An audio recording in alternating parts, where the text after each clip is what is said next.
আমরা দুজনেই কি ঘুরা ফুল সবজনেই কি কম্পিটিশন ওদের আমি যখন গেলাম তখন আমরা কিছু এখন হাত করে খেলতে তো কোনটা এটা বাদ দিকে আছে হ্যাঁ চারটা এই যে দেখি এটা ইয়ে কর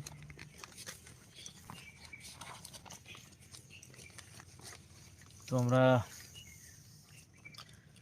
তো সব কিছু জানো শুনেছো।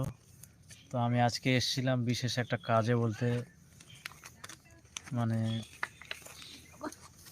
এখানে নাকড়াকুড়িতে আমার শাশুড়ি মাতা তো আসেননি, ও হচ্ছে কর্দবাড়িতে আছে। আর এখানে এসছি এই যে এগুলো চিঠি নিয়ে এসছি, মানে এই গ্রামে দিতে হবে। আর এটা আমার ভাই, এটা মামার ছেলে হয়। আর এটা তো মামি তোমরা জানোই, এই যে দুই দিদা বর্মা হবে, ওটা দিদা হবে, এটাও দিদা। ও বলছে এই মানে এই দিদাগুলো বলছে যে তুই একটা লাইভ কর ইমিডিয়েট, মানে আমরা ভিডিওই করতে পারছি না, মানে মানুষকে যে জানাবো একটা কথা, ওটাই আমাদের মানে পরিস্থিতি, আমাদের মানে কি বলবো এখানে, মানে বলার কোনো আমাদের কিছু নেই। আমাদেরও ইচ্ছা, আলপনার তো জীবনের সব থেকে বড় ইচ্ছা ছিল যে জন্ম মৃত্যুর এই মানে মায়াতে যেন না থেকে ভগবানের শ্রীধাম সেই গোলক বৃন্দাবনে যেন থাকতে পারি, যেখানে জন্ম মৃত্যুর ভয় নেই। জন্ম হলেই মায়া, আর মায়া হলেই কষ্ট, আর মৃত্যু হলেও তো তোমরা জানো কত কষ্ট। তো বেচারি জীবনে কিছুই পায়নি। বেচারির সঙ্গে আমার 2013 সালে প্রথম দেখা হয়, তারপর তো 2017 সালে 10ই জানুয়ারি আমরা বিয়ে করি। আর অনেক লং টাইম, বিশাল সম্পর্ক, যেগুলো কোনো দিনও মানে কাটানো আমার পক্ষে সম্ভব না। আজকে আমি হয়তো তোমাদের কিছু প্রশ্নের উত্তর দিতে পারবো না আমি, কিন্তু কিছু এতটুকুই বলবো। তারপর এতটা সময় লং টাইম আমাদের জীবনটা কেটে গেল। বাড়িতে প্রথম অবস্থায় সমস্যা ছিল, বাড়িতে মেনে নিয়েছিল না। তো আমি ভেবেছিলাম যে যেখানে আমার যাকে আমার যে আমার জীবন, যাকে আমি এত ভালোবাসলাম, তাকে মেনে নিল না, তাহলে আমিও চলে যাব। দিয়ে বাড়ি থেকে বের হয়ে যাই, দীর্ঘ 6-7 বছর বাইরে থাকলাম। তারপরে এই যে লাস্টের দিকে আমাদের প্রায় সব কিছু ঠিক হয়ে গেছিলো, মানে আমরা জায়গা খুঁজছিলাম তো, কিন্তু বাবা মা, মানুষ কতদিন বাবা মাকে আমাদেরকে বের করেছিল, কিন্তু বাবা মা তো কতদিন আর সেটা লুকিয়ে রাখবে। তো সব কিছু প্রায় ঠিক হয়ে গেছিলো যে আমরা কিছুদিন পরেই যাব কর্দবাড়িতে, বর্ষাতেই চলে যাব। এই যে এই মামিটার সঙ্গে গল্প করেছিল, তো হ্যাঁ, তো এবার তার মাঝখানেই আলপনার তো জানো যে তোমরা হঠাৎ করে একটু গাঁটে ব্যথা, তো এমডি কি ফিজিশিয়ান আমি অত ভালো বুঝি না, ডিগ্রি হয়তো এমডি, মানে ও জেনারেল ফিজিশিয়ানই ছিল। তো ডাক্তার ওষুধ দিয়ে তারপর অনেক কিছু টেস্ট করলো, টেস্ট করে বলছে যে, আমরা পরীক্ষা নিরীক্ষা করলাম, তোমরা তো সবই জানো, তাও বলছি, মানে আমার সঙ্গে কি হল, ভগবান কেন এমন করলো, কি অপরাধ করেছিলাম। তো তারপর দেখাই 1 মাস হোমিও ওষুধ খেয়ে, তারপর বলছে যে ঠিক আছে, ওর আয়রনের কম আছে শরীরে, এই ট্যাবলেট দিলাম, এই দিলাম, ওষুধ খাও, ঠিকঠাক হয়ে যাবে। আর ব্লাড ট্রান্সফ্লেশন করতে যেও না, কারণ আমরা ব্লাড কৃত্রিমভাবে তৈরি করা যায় না, আমরা জোর করে ব্লাড ট্রান্সফ্লেশন করি, কিন্তু ন্যাচারালভাবে ব্লাড ট্রান্সফ্লেশন কিন্তু ভালো না। মানে একটা অন্য কারো রক্ত তুমি নিচ্ছ তোমার শরীরে জোর করে, হয়তো বেশিরভাগ ক্ষেত্রে সাকসেসফুল হয়ে যায়, কিন্তু অনেক রকম প্রবলেম ধরা পড়ে পরবর্তীতে, মানে প্রাণহানিও হতে পারে, যতই তোমার গ্রুপ একই থাকুক। আর এমন কিছু তোমার লাইফের রক্ত একদম যে এখনই নিতে হবে, কিছুদিন দেখা যাবে। তো তখন আমরা ভাবছি ঠিক আছে, আর আলপনা একটু ওগুলো মানে একটু ভয় করবে যে এই আমি নিব না, তারপর ওই যে হ্যান ত্যান এরকম। তো চেষ্টা করি ওষুধ খেয়ে। তো তারপর ওখানে 1 মাস ওষুধ খেয়ে ওর ব্লাডের লেভেলটা কমে যায়। তখন তো আমাদের চিন্তায় পড়ে গেছিলাম, মানে ব্লাডের লেভেল কমে গিয়ে যে ও একদম মানে এই যে বিছানায় শয্যাগত হয়ে যাচ্ছে ওরকম না, ভালোই আছে কিন্তু লেভেল কম। আমরা ওকে গঙ্গারামপুর হসপিটালে গিয়ে, ওর তো ও নেগেটিভ ব্লাড ছিল, ওর শরীরে যেটা ব্লাড সেটা ও নেগেটিভ, কিন্তু সব জায়গায় পরীক্ষা করে আসছে এবি পজিটিভ, তোমাদের তো বলেছি। তারপর এবি পজিটিভ ডোনার নিয়ে হসপিটালে যাই, হসপিটালে দেওয়া হয়। তারপর হসপিটাল থেকে তো সঙ্গে সঙ্গে ব্লাড দেওয়া হয় না, বলে যে 10টার সময়, রাত্রি 10টার সময় আসবা। রাত্রি 10টার সময় ব্লাড নিতে গিয়ে বলছে যে তোমার ওয়াইফের ওর এবি পজিটিভ না, তুমি যেটা বলেছিলে ও নেগেটিভ, ও নেগেটিভই, কারণ এটা ব্লাড ওর শরীরে মানে লোহিত রেড রেড ব্লাড সেল কমে যাচ্ছে আর ডাব্লিউবিসি বেড়ে যাচ্ছে, যার জন্যে বা রক্তটা একটু ভাঙছে, কি কারণে জানি না, বা রক্ত কম, এই সব কিছু বলেনি যে রক্ত কম। তো সেটা সহজে আইডেন্টিফাই হবে না, অনেক রকম পরীক্ষা করে ও নেগেটিভই বের হয়েছে। তারপরে বললো যে তুমি ও নেগেটিভ ডোনার নিয়ে আসো। এবার আমি ও নেগেটিভ ডোনার গত 4 বছর আগে যে ছিল তাকে আবার ডাকলাম। আরও 3জন বন্ধু ছিল আমার, 3জন না, আমি ও নেগেটিভ আমার অনেক, মানে আমার যেহেতু ও নেগেটিভ রেয়ার ব্লাড, এবার আমার সবার সঙ্গে কিন্তু আগে থেকেই কানেকশান আছে, যা কোনো দিনও যদি লাগে। তো আলপনার তো এই মানে 28 বছরের মধ্যে কোনো দিনও ব্লাড দিতে হয়নি, শুধু 1 প্যাকেট ব্লাড, কারণ সেরকম তো ওর কোনো প্রবলেমই ছিল না। আর এর আগে যেটা ব্লাড দেওয়া হয়েছিল সেটা ওর একটা অপারেশান হয়েছিল সেই জন্য। আর গেল, তারপর তো নেগেটিভ ব্লাডটা হসপিটাল দিয়ে দিলাম, দিয়ে পরপর 3 দিনে 3টে ব্লাড আমরা একটা নার্সিংহোমে দিয়ে দিলাম, দিয়ে ওর হিমোগ্লোবিন প্রায় 8.5-এর মতো হয়ে গেল, 8.5 9 এরকম। তারপর ও তো একদম মানে একদমই সুস্থ, মানে শরীরে লাল, এই যে ঠোঁট মুখ এগুলো সব লাল হয়ে গেল। আমরা তো একদম খুশি হয়ে গেলাম। ঠিক আছে, ডাক্তারবাবু বললো যে এখন আর চিন্তা করতে হবে না, এখন আমি ওষুধ দিচ্ছি, এই ওষুধগুলো ঠিকঠাক খাওয়াও, তাহলে মোটামুটি ওর রক্তটা আরও হয়ে যাবে, মোটামুটি 10-11 চলে যাবে। তো আমরা টিকিট কেটেছিলাম কলকাতায় যাওয়ার, তো যে ডাক্তারটা দেখাবো ভালো, তো সেই ডাক্তারটা বললো যে আমি 2 দিন পরে আসছি, তো তোমরা আসবে। আমরা তাহলে, আলপনা বলছে আমি যাব না। আমি বলছি চলো তাহলে ওখানে গিয়ে অন্য কোনো ডাক্তার, তো ও যাবেই না। তো ওখানে থেকে গেলাম 2-3 দিন, থেকে তো জ্বর ছিল, তো আমরা টিকিট সেদিনই কেটে নিয়েছিলাম, তো ওই জ্বর অবস্থায় ওকে নিয়ে চলে গেছি। তো কলকাতায় নিয়ে গিয়ে প্রথমে কলকাতার আগেই নদিয়াতে একটা হসপিটালে ভর্তি করেছিলাম, নামটা আমার মনে নেই, জওহরলাল নেহেরু কিছু একটা হবে, JNB কি এস এরকম, JNS নাকি এরকমই হবে। তো হ্যাঁ, ওখানে ভর্তি করে, তো ওখানে ওদের কাছে ব্লাড নেই, ওখান থেকে সোজা নিয়ে চলে যায় অ্যাপেলোতে। এবার কলকাতায় যে সব থেকে বড় হসপিটাল অ্যাপেলো, সেটাও আমরা জানতাম না। তারপর ওখানে সব থেকে বড় হসপিটালে নিয়ে গেলাম, তারপর তো নিয়ে যাওয়ার পর তো যা অবস্থা হলো এই তো। আর আমার মানে কি বলবো, ওর সঙ্গে আমি যবে থেকে কানেক্টেড হয়েছি সেদিন থেকে লাইফটা আমার মানে হাসি খুশিতে, জীবনে খুব আনন্দে ছিলাম। মানে শোনা যায় না যে অনেক IAS, অনেক IPS যারা অনেক বড় বড় চাকরি করেও, অনেক বড় বড় আমাদের একটা আমাদের থানার একটা মানে কি বলবো দারোগা ছিল, কি টেনশানে সুইসাইড করেছিল গত 1-2 বছর আগে। তো মানুষ বড় বড় চাকরি করে, বড় বড় নাম দাম করে, টাকা জীবনের সব থেকে বড় জিনিস ছিল না আমাদের কাছে, তো তারাও সুইসাইড করেছে জীবনে। কিন্তু আমি একটা সামান্য সিভিকের চাকরি করতাম, তখন আমি 2800 টাকা বেতন পেতাম, ওই টাকা দিয়ে আমরা সংসারে চলেছি। তো আমরা এত হ্যাপি ছিলাম জীবনে, যে জীবনে কোনো দিন মানে এত বড় যে একটা কষ্ট পাবো সেটা মানে কোনো দিন কল্পনাও করিনি আমি। মানে কি বলবো, কলকাতার বুকে শুধু একটা দাদা আমাকে হেল্প করেছিল, ওই দাদাটার বাড়ি ব্যারাকপুরে ছিল, আমার সঙ্গে মোটামুটি ভালোই ছিল, আমার কলকাতাতে হেল্প করেছে। কিন্তু ওখানে যে আমি একা নিঃসঙ্গতা ফিল করছিলাম সেটা কাউকে বোঝাতে পারবো না। আমি একটা কমিউনিটি পোস্ট করেছিলাম যে আমার ও নেগেটিভ ব্লাড লাগবে, আমাকে ব্লাড দেওয়ার কেউ সঙ্গী ছিল না ওখানে।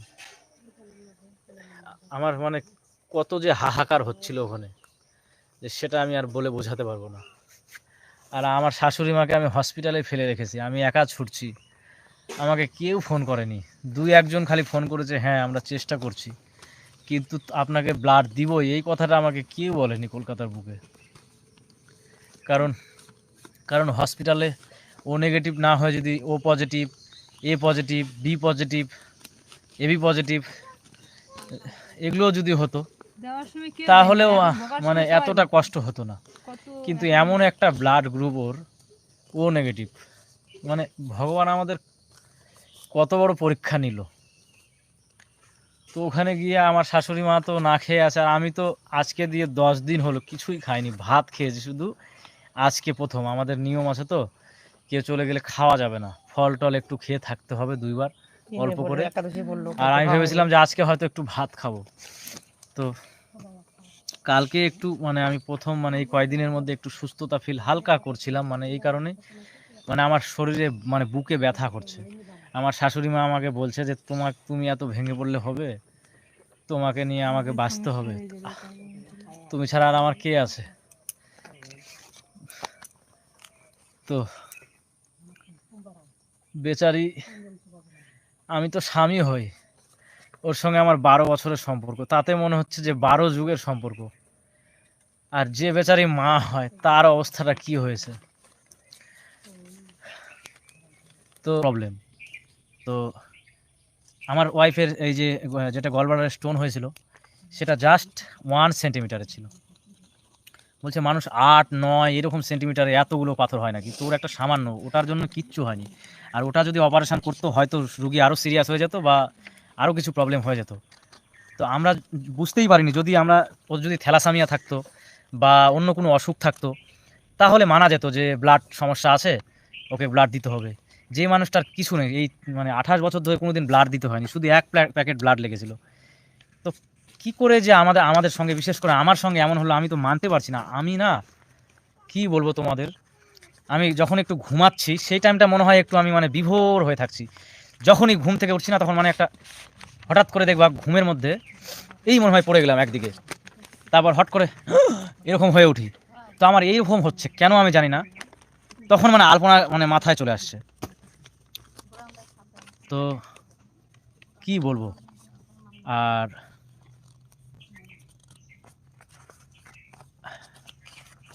মানে আমার বলার আর কিছু ভাষা নেই। তোমরা আমাদের হয়তো আমরা কি বলবো বা কি হয়েছে সে অপেক্ষায় ছিল। আর হসপিটালের আমরা ওখানে একজনকে বাঁচাতে গিয়েছি, একজনের কথা শুনলে মাথা খারাপ হয়ে যাচ্ছে।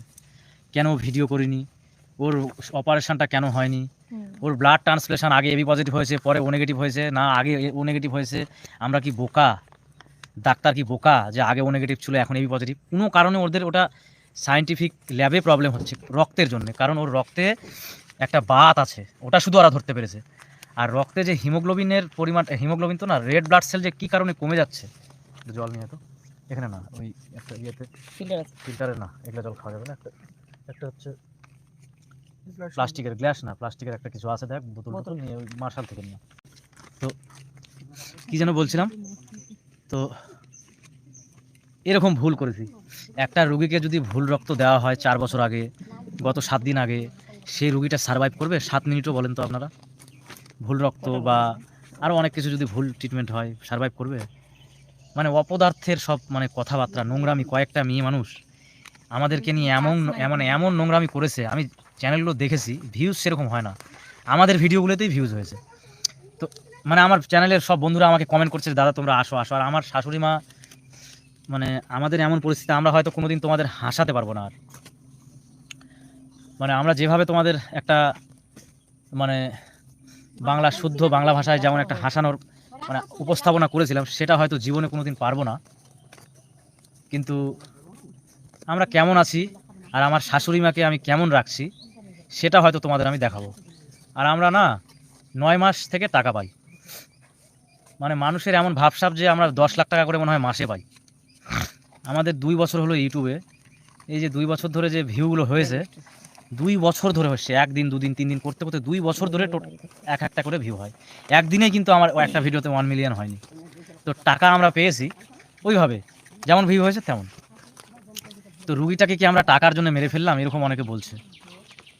এই যে এখানে আমাদের বাড়ির পাশে আমার এই যে দিদা আছে, দেখো এই যে এটা দিদা, এটা আমার মামি হয়, এই যে দিদা হয়, দেখো এদেরকে বলে দেখো যে আমি কিরকম চেষ্টা করেছি। তোমরা ভেবে দেখো, আমার বাবা মাকে ছেড়ে চলে আসছি, আমি এখনো আমার বাবা মার সামনে বলতে পারবো যে আমার বাবা মার থেকে আমি আলপনাকে বেশি ভালোবাসতাম। কেন? একটা মানে আছে যে তুমি এটা ভুল বলছো দাদা। মানে চোখের দেখা যে মানে যুগান্তরের মতো হাজবেন্ড যে আলপনাকে এতটা টেক কেয়ার করছে, বা ধারণার বিষয় যে এতটা, মানে ওর বাবার বাড়ি আমরা সেদিন দেখতে গেছিলাম, মানে এতটা রাজস্বীয় যে এখন যে কুড়ে ঘুরে আসে থাকে শুধু আলপনার জন্য। তো আর মা লোকে যে ভাইরাল করছে যে ভালো করে ট্রিটমেন্ট করিনি বা চিকিৎসা করেনি, এটা ভুল ধারণা সম্পূর্ণই। যারা চিকিৎসা জানে না তারা কি জানবে বলো তো? 5টা 6টা হসপিটালে চিকিৎসা করিয়েছি, নার্সিংহোমে, তারপর অনেক ব্যাঙ্গালোরে ট্রিটমেন্ট করেছি আমরা তো সব ভিডিও দিতে পারি না। একটা রুগীকে নিয়ে যাচ্ছি, সব জায়গায় কি ভিডিও দিতে পারি? আমাদের কাগজপত্র সব ভর্তি হয়ে আছে, ঠিক আছে? সব জায়গায় কি দেওয়া সম্ভব? একটা রুগীকে আমরা বাঁচাবো নাকি হসপিটালে গিয়ে আমরা ভিডিও করবো যে আমরা টাকা রোজগার করার জন্য? আমি ওই যে বললাম না, অনেক IPS IASরা সুইসাইড করেছে, কিন্তু আমি 2800 টাকায় আমি আলপনাকে হ্যাপি ছিলাম, অনেক শান্তিতে ছিলাম। এই যে পাড়ার লোকজনকে বলো, এই যে তোমাদের দেখাচ্ছি, আমার বউ শাশুড়ি মা এই যে সাইকেল নিয়ে জল আনে তো, ওই যে কলসি করে, দেখো কত বড় কলসি। আমি এই যে এই দুটা ঢোক, আর এই যে দেখো এখানে বড় দুটা ঢোক আছে, আর এই যে ভাঙা একটা সাইকেল কিনেছিলাম, এই সাইকেলে করে আমি প্রতিদিন 5 বার করে, মানে 5 দুগুণ 10 বালতি করে জল নিয়ে আসতাম, কারণ আমাদের একটু জলটা বেশি খরচা হয়। আলপনা আর আমার শাশুড়ি মা বাড়িতে স্নান করতো, পায়খানার জল, ওইদিকে রান্না বান্না, তারপর বাসন মাজা। মানে একটু থামো, আমি হাঁপিয়ে যাচ্ছি। মানে শরীর দুর্বল, আমাকে ব্যাঙ্গালোরের ডাক্তার বলেছে এই না, মানে কলকাতাতে ডাক্তার, যে ডাক্তার আমাদের দেখেছে তার নাম হচ্ছে ডক্টর দেবমাল্য ভট্টাচার্য। উনি একজন হেমাটোলজিস্ট, দারুণ ভালো ডাক্তার। এখানকার অনেক পেশেন্টরা ওনাকে দেখেন। তো যাই হোক, সেটা বিষয়ে এখন যাচ্ছি না। তো ওই ডাক্তার বলেছিল, যুগান্ত তুমি এখানে চিকিৎসা করে যাও, তোমার তো তুমি বলছো বুকে ব্যথা করছে, তো তুমি অতটা নেগলেক্ট করো না, এসো। আমি বললাম যে আমার পক্ষে ডাক্তারবাবু এখন এগুলো করা সম্ভব নয়, আমি পারবো না, এখন আমি চলে এলাম। তো আমি মাঝখানে 1টা বছর আগে অনেকগুলো সমস্যায় ফেস করছিলাম, অনেকগুলো অসুখ নিয়ে। তো তাও আমার মৃত্যুটা হলো না। আর যে বেচারিটা ছোটোর থেকে 5টা 6টা মানে কাকু, এত বড় অনেক বড় ফ্যামিলি, কিন্তু পরিবারের অর্থ কম, অনেক কষ্ট করে মানুষ হয়েছে, বড় হয়েছে, লেখাপড়া করেছে, ওই দলে যা হয় সেভাবে পড়াশোনা করে নিজের প্রতিভার বলে ও যখন 11-এ পড়ে তখন ওর বাবাকে ওর ভাই মেরে ফেলে। ওখান থেকে একটা লোকের বাড়িতে এসে ওঠে, ওখানে 10 বছর থাকে, 10 বছর না, ওর মা 10 বছর ছিল, কিন্তু ও মোটামুটি 5 বছর ছিল। তারপর তো আমার সঙ্গে বিয়ে হয়। ওখানে এসে অ্যালকামিস্টে রেখেছিল 1,70,000 টাকা, ওই জমি বিক্রি করে 2 বিঘা। কী করবে মেয়ে মানুষ? ওখানে ভয় পাচ্ছে, একটা বাড়িতে যদি কেউ মেরে ফেলে, সেই বাড়িতে যদি ছেলে মানুষ না থাকে তাহলে কী পরিস্থিতি হয়। তো হচ্ছে ওখান থেকে মেরে ফেললো, অ্যালকামিস্ট উঠে গেল, আমি তখন সংসারের দায়িত্ব নিলাম। কেবল একটু আমাদের ইনকাম শুরু হয়েছে। আলপনার জামা কাপড় পরার খুব শখ জীবনে, তো এত জামা কাপড় নিয়েছে, মোটামুটি ও মনে হয় কত টাকাতে জামা কাপড় নিয়েছে বলতে পারবো না। হ্যাঁ, অনেকগুলো জামা কাপড় পরেই আছে, বেচারি ওগুলো পরতেই পারলো না। হ্যাঁ, একটা নিয়েছিল, মানে একটু সুস্থ হলো, ব্লাড ট্লাড দিয়ে 1-2 দিন, সেদিনই মানে কদিন যেন নিল। তো যাই হোক, তো তারপর এখন এইভাবে আমাদের ছেড়ে চলে গেল বেচারি। সত্যি তোমাদের বলবো, আমাদের সম্পর্কটা না এত মধুর ছিল, ওটা আমি বোঝাতে পারবো না। মানে হয়তো তোমাদেরও এরকম সম্পর্ক আছে, আমি হয়তো আমার জন্য বলছি যে হয়তো আমি আমারটা দেখছি, তো ওই জন্য ভাবছি যে খুব মধুর। কিন্তু ওর আমরা যে কৃষ্ণ ভক্ত হয়েছি একমাত্র আলপনার জন্য। কৃষ্ণকে চিনেছি, কিন্তু দীননাথ ও বলতো যে আমি আজকে আছি, কালকে নাও থাকতে পারি, ওই জন্য সময় থাকতেই ভজন সাধন, কারণ পলাইতে পথ নাই, জম আছে পিছে। তো এগুলো। আর ইসকনের একজন বড় ভক্ত, ইসকনের বিজয় পতাকা স্বামীর ভক্ত ছিলেন, মহারাজের বিশাল বড় ফ্যান ভক্ত, আর বিশাল বড় একজন অনুপ্রাণিত ছিল। তো আমরা ওই লোকটার মুখের কথা দেখে ওই লোকটাকে ভালোবেসে আমরা বাড়িতে মাছ মাংস ডিম পেঁয়াজ রসুন বাদ দিয়ে দিই, সব কিছু বাদ দিয়ে দিই, নিরামিষ খাই। সকালবেলায় ভোগ, মানে সব সময় ভোগ হয়। ভোর 4টার সময় প্রতিদিন উঠতো, একবার স্নান করতো গরম জল করে, আর দিনের বেলা আরেকবার করতো, মানে তখন ওই যে মঙ্গল আরতি করতে হয়। শুধু কৃষ্ণ পাওয়ার জন্য 18 মালা 16 মালা জপ করতো, আরও 3 মালা আরও বেশি করেছিল প্রত্যেকবার। তারপর কৃষ্ণ অষ্টমী, জন্মাষ্টমী, রাধাষ্টমী, একাদশী সব কিছু করা হতো। কিন্তু ও বলতো যে যদি আমরা কেউ মরে যায় আমাদের মধ্যে, তুমি, আমি, মা, যে কেউ, তাহলে ভেবো না যে কৃষ্ণ আমাদের সাজা দিল, কারণ আমাদের আয়ু অতটুকুই ছিল। কৃষ্ণ আমরা গত জন্মে খারাপ করে এসেছি, তার ফলে আমরা এই জন্মে যেইটুক সময় পেয়েছি ওই জন্য সেইটুক সময়ের মধ্যে আমাকে কৃষ্ণ নাম করতে হবে, তাহলে আমি কিছুটা এগিয়ে যাব, আবার পরজন্মে হয়তো কৃষ্ণর যদি ভালো ফল করি তাহলে হয়তো গোলক বৃন্দাবন পেয়ে গেলাম, অত তো পাওয়া সহজ নয়। আর না হলে আবার কোনো একটা ভালো ভক্তের ঘরে জন্ম হবে, 13 দিন থেকে 40, মানে 3 দিন থেকে 40 দিনের মাথায় আবার জন্ম হয়ে যাবে, চিন্তা নেই। এরকম বলতো যখন ভালো থাকতো। কারণ এই জন্ম মৃত্যুতে না ভালো না, পুনর্জন্মটা ভালো না, কারণ জন্ম হলেই আবার মরতে হবে, আর জন্ম হওয়া মানেই মায়া। এই যে আমরা মায়া কাটাতে পারছি না, আমরা মানে বিমর্ষ হয়ে পড়েছি, কি বলবো। তো আমি এসছি এই জায়গাটা, আবার আমরা এখানে থাকবো আমার শাশুড়ি মাকে নিয়ে কিছুদিন, কারণ এই নাকড়াকুড়িটা না ভেবেছিলাম চলে যাব, কিন্তু নাকড়াকুড়ি থেকে আমরা যত কষ্ট করে হোক যেতে পারছিলাম না। আমাদের সব কোনো জায়গা কিন্তু আমরা খুঁজে পাইনি, জায়গা কিনবো খুঁজে আমাদের কৃষ্ণ মিলাচ্ছিল না, জানি না এটাই হয়তো কপালে ছিল। তো বেচারির এই স্মৃতিগুলো আমার সবসময় মনে পড়ছে। আর আমি স্বামী হয়তো, মানে আমাকে স্বামী মনে করতো না, ও আমাকে কি বল প্রাণনাথ মনে করতো, যে মানে ওটা আমি আর বলতে পারবো না, সম্পর্কটা না আলাদাই ছিল আমাদের। তো আমাদের ছেড়ে চলে গেল আজকে। আর আজকে কিছু নোংরা কয়েকজন মহিলা, যাদের কোনো মনুষ্যত্ব বিবেক কিচ্ছু নেই, আমাদের চ্যানেলে আপনারাই বলছেন যে তোমাদের ভিডিও বানিয়ে কিছু বলা উচিত। আমার বন্ধুরা, এই মামি, আমার পাড়ার লোকজন সবাই বলে নাকি ওদের ভিডিও পাচ্ছে। তো কিছু ভিউজের আশায় উল্টা পাল্টা কথাবার্তা নিজের চ্যানেলে দিয়ে যাচ্ছে, যে ওর অপারেশনটা করিয়ে নিলেই ও ভালো হয়ে যেত, ওর অপারেশনটা করে নিলে ও মানে আরও অল্প দিনেই মরে যেত, আমরা বাড়িতে নিয়ে যেতে পারতাম না কোথাও। তো যাই হোক, আর ওয়ান্স মানে একটু ছোট্ট একটা পাথর ওর শরীরে, মেন হচ্ছে রেড ব্লাড সেলটা নষ্ট হয়ে যাচ্ছিল। কি আমি ডাক্তারকে বলেছি কী কারণে, কারণ বলছে যে ওকে বাঁচাতে হবে। তো ও ভালো মানুষ, কিন্তু এতটা সিরিয়াস কীভাবে যে কলকাতা যেতে যেতে হয়ে গেল আমি জানি না। সব কিছু ব্লাড দিয়ে শরীর একদম সুন্দর হয়ে গেল, কথাবার্তা একদম হাসি, কি তোমরা দেখছিলে না হসপিটালে কীরকম যেন হাসছিল, মুখ মুখ নড়াচ্ছিল, কে যেন ভিডিও ছেড়েছে দেখলাম, তখন ওরা হসপিটাল থেকে ভিডিও। তো আমি আর আমাদের চ্যানেলে এই যে হাসির ভিডিও, বউ শাশুড়ি, ও এমন একটা ইন্টেলিজেন্ট মেয়ে ছিল, 1 ঘন্টার মধ্যে 10টা স্ক্রিপ্ট তৈরি করতে পারতো আর কি বউ শাশুড়ি নিয়ে। কিন্তু এই যে আমাদের চ্যানেলে যতগুলো ভিডিও হয়েছে, ব্লগ ভিডিও বাদ দিয়ে যেগুলো হাসির ভিডিও, সেগুলো ভিডিওর সমস্ত স্ক্রিপ্ট আলপনা 3টা 4টা করে ভিডিও দিনে আমরা দিতাম, সমস্ত স্ক্রিপ্ট আলপনা তৈরি করতো। আর বাদ বাকি কাজ যেগুলো ছিল সেগুলো আমি করতাম। চ্যানেলটা মেনটেন্স করা, কোনো গাইডলাইন স্ট্রাইক এলে বা কোনো ভায়োলেশন এলে বা কোনো কিছু প্রবলেম এলে, বা চ্যানেলে হয়তো রিচ কম থাকলে বা অনেক কিছু প্রবলেম থাকে, যেগুলো আরও কিছু ল্যাপটপের কাজ থাকে যেগুলো মোবাইলে হয় না, তো সেগুলো আমি মেনটেন্স করতাম। তো বেচারি আমরা ওই জন্য, মানে সেটাও বড় ব্যাপার না, আমরা হয়তো কাউকে পেয়ে যাব যে স্ক্রিপ্ট তৈরি করার জন্য হাসির, কিন্তু আমাদের মধ্যে থেকে ওই যে আমার শাশুড়ি মায়ের যা সেই অভিনয়টা যেটা করতো, সেটা হয়তো আর কোনো দিন আসবে না। আমরা যে হাসিটা হাসতাম সেটা হয়তো কোনো দিন পাবো না। আমার শাশুড়ি মা আমাকে বলছে যে তুমি একটা কৃষ্ণ ভক্ত বউ নিয়ে আসো, আমি এখনই চাই, আমি থাকতে পারছি না, আমাকে বলেছে।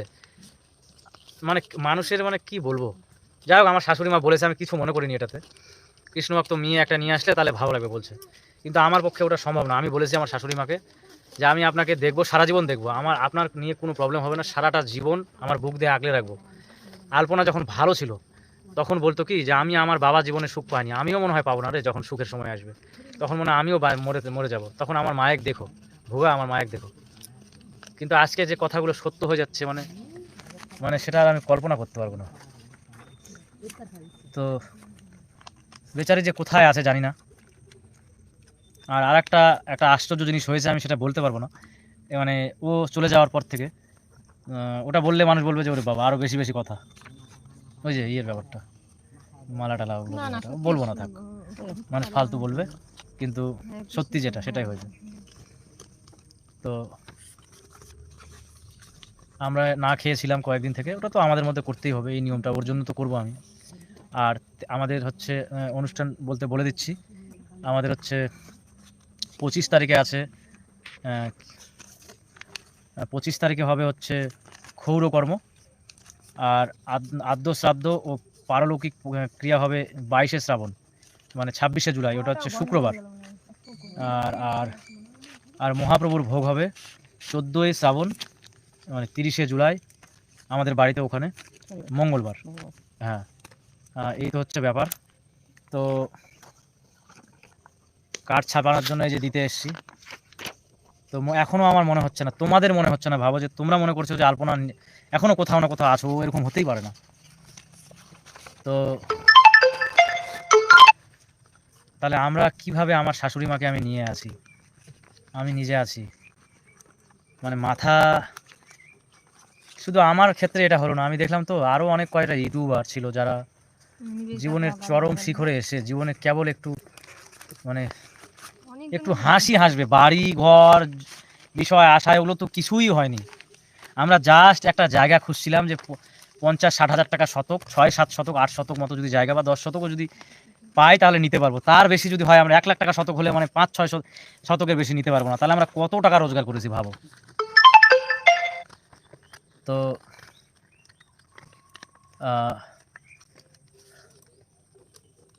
তার মধ্যে কত টাকা খরচা হয়েছে আমার। আলপনা একটু শখের মেয়ে, তো শখ করতো, আমি কোনোদিন ওকে বাধা দিইনি, আমার শাশুড়ি মাকে ওকে। আমি অত জামা কাপড় পরতাম না, এই সেই ও পরে কী হয়, ছেলে মানুষ তো যে কোনো একটা জামা কাপড় পরলেই হয়ে যায়। তো ফাইনালি ওকে আমরা হারিয়ে ফেললাম। আর আমাদেরকে নিয়ে দুটা পয়সা হয়তো পাবে, আমি জানি না, ওই সমস্ত ভিউ করে হয়তো $100-150 পাবে, 10-15 হাজার টাকা রোজগার করবে, কিন্তু মিথ্যা প্রচার করে কী যে লাভ হবে জানি না। আর এটাও আমি বলছি, ওরা মিথ্যা, আমি আইনত আশ্রয় তো নিবই, সে আইন মানে সেটা অ্যাকশান নেবে কিনা আমি জানি না। আমি অলরেডি আমাদের থানার অফিসারের সঙ্গে কথা বলেছি, এসআইয়ের সঙ্গে। আমার বাড়ির পাশে আমার বড় উকিল আছে মামা, তার সঙ্গে কথা বলেছি। আর আরও সব অনেক জায়গায় যোগাযোগ করেছি, সাইবার ক্রাইম থেকে শুরু করে। ওরা আমার পিটিশান চাচ্ছে, একদম কড়া পিটিশান চাচ্ছে। আর যারা এই সমস্ত অপপ্রচার করেছে তাদের কি এভিডেন্সের ভিত্তিতে ওরা বলেছে আমি জানি না। আমরা নাকি ব্লাড ট্রান্সফিউশন ভুল করেছি, ওর এই গলব্লাডার স্টোন পাথর বের করে দিলে ও বেঁচে যেত, ও বের করে দিলে মরে যেত, মনে হয় এরকম একটা ব্যাপার। তো আমরা বুঝতেই পারিনি, আলপনা নিজেও বুঝতে পারিনি যে ওর শরীরে 8.5-9 হিমোগ্লোবিন থাকা সত্ত্বেও আলপনাতে কলকাতাতে গিয়ে ওকে চলে যেতে হলো। যাই হোক, ডাক্তারবাবুকে অপ্রাণ চেষ্টা করেছে, 16-17টা ডাক্তার, অনেক মানে নার্স, অনেক আরও সারা রাত্রি চেষ্টা করেছে, করে পারেনি, ব্যর্থ হয়েছে। যখন রাত্রি 5টার সময় ফোন আসে, তখন আমি ছিলাম আমার শাশুড়ি মার পাশে। ফোন এলো, ব্রহ্ম মুহূর্তে মারা গিয়েছে, ও চলে গেছে আমাদের ছেড়ে, ও পেয়ে গেছে, আপনারা আশীর্বাদ করুন, ও যেন পেয়ে যায়, ওর জন্য ওই স্বপ্নটা পূরণ হয়, যেন ও যেন গোলক সেই কৃষ্ণের কাছে যেন থাকে, সে কৃষ্ণ যেখানেই থাকুক। ও বলতো যে আমার কাছে গোলক বৃন্দাবন আর আমি স্বর্গ চাই না, এটা আমাকে বলতো সবসময়, স্বর্গে যেতে চাই না। ও বলতো যে গোলক বৃন্দাবন বা কৃষ্ণ যেখানে যে থাকে সেখানে যেন আমি, কৃষ্ণ যদি মর্ততে থাকে তাহলে সেখানে যাই, কৃষ্ণের যেন মানে কৃষ্ণ যেখানেই থাকুক সেখানে যেন আমি থাকতে পারি, এটা বলতো। এটাই আর কি চাইতো। আর এরকম বলতো। আর বাড়িতে আমাদের ভাগবত ছিল, আমরা মায়াপুর থেকে নিয়েছিলাম 6,500 টাকা দিয়ে, পুরো সেট, গীতার সেট, চৈতন্য চরিতামৃতের সেট, ওগুলো পড়তো তো। আর খুব ভালো লাগতো, মানে ভাগবত দারুণ জিনিস, তোমরা পড়লে মানে কি বলবো, তোমাদের নেশা হয়ে যাবে, এরকম একটা জিনিস ছিল ভাগবত। আর গীতা যে কতবার শেষ করেছে তা মানে বলা যাবে না। তবুও বলতো যে মৃত্যুটা কোনো ব্যাপার না, একটা শরীরের না, এই যে আমাদের বলতো যে আমাদের শরীরের যেমন আমরা জামা কাপড় চেঞ্জ করছি, কারণ ওটার মালিক হচ্ছে আমি, তাই ওটাকে চেঞ্জ করছি, কারণ ওটা আমার এখতিয়ার। তো সেরকম আমাদের মধ্যে যে এই দেহটা, আমাদের যে আত্মা আছে, সে আত্মার এখতিয়ার, আর আমাদের আত্মাটা পরমাত্মার এখতিয়ার, মানে পরমাত্মা যদি মনে করে আত্মাকে নিয়ে নিতে পারে। তো এরকম বলতো। আরও অনেক সে গল্প, যে ধর্মের কথা বললে আরও অনেক কথা হবে। সবসময় আমরা কৃষ্ণ কথা শুনতে পেতাম, ভীষণ আনন্দে ছিলাম, ভীষণ আনন্দে, কি বলবো, মানে কৃষ্ণ ছাড়া আমরা কিছুই বুঝি না। এই যে তোমাদের দেখাচ্ছি, লাইটটা অন করতো,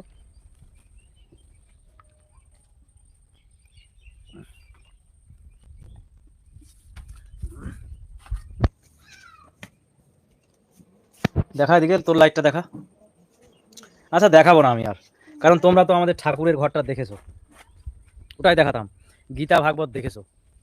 তো এরকম গল্প করতো মানুষটা সবসময়। আমরা যখন থাকতাম, আমরা সিনেমা টিনেমা ওগুলো দেখতাম না অতটা, এমনি মোবাইল দেখতাম, আর এরকম গল্প করতাম সবসময়, যেটা শুনতো। আর ওখানে ওই যে বিজয় পতাকা স্বামী, তারপর আরও অনেক অনেক প্রভু যারা ছিলেন, তাদের উনি ওই আলপনা হচ্ছে এরকম শুনতো ভাগবত, আর নিজেও পাঠ করতো, অনেক অনেক গল্প শোনাতো। যে বলতো কি, যে সব থেকে বড় হচ্ছে পরমাত্মা, তার থেকে ছোট বলে যে আমাদের আত্মা, তার থেকে ছোট বলতো যে আমাদের দেহ, তারপর থেকে বলতো যে তার থেকে ছোট মন, তার থেকে ছোট শরীর, তারপর বলতো যে তার থেকে ছোট আহ, হচ্ছে বাবা মা, তার থেকে ছোট বলতো বউ, তারপরে না তার তার আগে বলতো তার থেকে ছোট সন্তান, তারপর মানে স্বামী স্ত্রী, তার থেকে ছোট বলতো যে বন্ধু বান্ধব, তার থেকে ছোট বলতো যে মানে আত্মীয় স্বজন, না আগে আত্মীয় স্বজন তারপরে বলতো বন্ধু বান্ধব, তারপরে বলতো সব থেকে ছোট বলতো প্রতিবেশী। তো এরকম গল্প শোনাতো জানো, মানে এটা মানে ভাগবতের কথা আর কি। যাই হোক, হয়তো ভাগবতের কথা, আমি আমি তো অত ওর মতো পড়িনি। তো মেয়েটা আমাদের জীবন থেকে চিরকালের মতো চলে গেল, ওকে তো আর ফিরিয়ে আনতে পারবো না কোনোদিন। তো তোমরা আশীর্বাদ করো জীবনটাকে, আলপনার মাকে মানে আমার শাশুড়ি মাকে যেন সারা জীবন যেন আমি দেখে রাখতে পারি, আর তোমাদের তো সবসময় দেখাবো। আর এই জন্যই এই লাইভটা বিশেষ করে আসা, তোমাদের জন্য আসা। আর এই জন্যও আসা যে তোমরা বলছো যে যারা উল্টাপাল্টা কথা বলছে তাদের বিরুদ্ধে যেতে হবে, সে প্রশাসন আইন কি ব্যবস্থা নেবে সেটা আমার কাছে ম্যাটার না, তবে আমি যাব, আমি নিশ্চয়ই যাব। আমার খালি এটা পার হয়ে গেলেই আমি যাব। যারা অলরেডি ভুল স্বীকার করেছে যে না আমরা না জেনে ভুল, অনেক কটা ইউটিউবার দেখলাম ওরা ভুল করেছে, বলছে যে আমরা সত্যি ভুল করে বলেছি, না জেনেই উল্টাপাল্টা কথা শুনেছি। আমি অলরেডি, যে ভুল করে সে ভগবানও তাকে ক্ষমা করে, আমরা তো কি, তো আমার কোনো ব্যাপার না। কিন্তু না জেনে না শুনে একটা আজগুবি মন গড়া কথা বলে দিলে হবে? তো তোমরা যে যেখানে থাকো, পৃথিবীর যে যে যে প্রান্তেই থাকো, আমাদের একটু সাহস দাও, হিম্মত দাও। আর আমরা পারছি না, মানে কি বলবো, বলার ভাষা নেই। এই যে দিদা, এই যে সবাই এখানে দিদারা সব বসে আছে, এরা এরা মানে এরা সবাই গিয়েছিল। আর এখানে আমাদের এই বাড়িতে অনেকে আসছো, এখানে এসো না, যদি যাও তাহলে কর্দতেই যেও। আর কমিউনিটি পোস্ট আমি ডিলিট করেছিলাম কারণ আমার রক্তের আর দরকার নেই। মানুষ অনেকেই ফোন করে বলছে দাদা রক্তটা আমার হয়ে যাবে, একটু সময় দিন, এরকম মানে অনেক ফোন আসতে ওই জন্য আমি কমিউনিটি পোস্টটা ডিলিট করে দিলাম। আর ওখানে ফোন নাম্বার আছে, অনেকেই ফোন করছে, আমাদের মানে মানসিক অবস্থা আরও খারাপ ছিল, তো সেই জন্য ডিলিট করে দিলাম। কী হবে, তো যাই হোক, ওগুলো আমার কাছে কে কী বললো না, কোন ইউটিউবার কী বললো, আমার ওগুলো ম্যাটার, আমার কাছে ওগুলো ম্যাটার করে না। কারণ আমি আমার কাছে সত্য নিয়ে, বিবেক নিয়ে, মনুষ্যত্ব নিয়ে বাঁচবো, আর এইরকম ছোট হয়েই বাঁচবো জীবনে। আর যেদিন মারা যায় সেদিন মনে হয় অষ্টমী তিথি ছিল নাকি, আর মনে হয় আর ব্রহ্ম মুহূর্ত ছিল, আর রথযাত্রা ছিল, এটা একটা ভালো জিনিস। তো সেটা তো আমরা, যা হয়েছে হয়েছে, তো আমরা আশীর্বাদ করবা যেন আমরা ওর ওর হয়ে যেগুলো মানে কর্মের যে কাজ ক্রিয়া সেগুলো যেন সঠিকভাবে করতে পারি, এবং আলপনাকে আমরা যেন সবাই মিলে পরম ধানে মানে ভগবানের কাছে প্রার্থনা করে নিয়ে যেতে পারি, বাস আর কিচ্ছু চাই না। ও খুশি হলেই সব খুশি। ও এমন বলতো যে আমরা তিনজনই পরম ধামে থাকবো, আমরা সবাই সবার সঙ্গে থাকবো, ভীষণ খুশি, এরকম বলতো। মানে নিজের কথাও কোনোদিনও ভাবতো না, সবসময় যা করতো আমাকে আর ওর হতভাগ্য মাকে এইভাবে বলতো।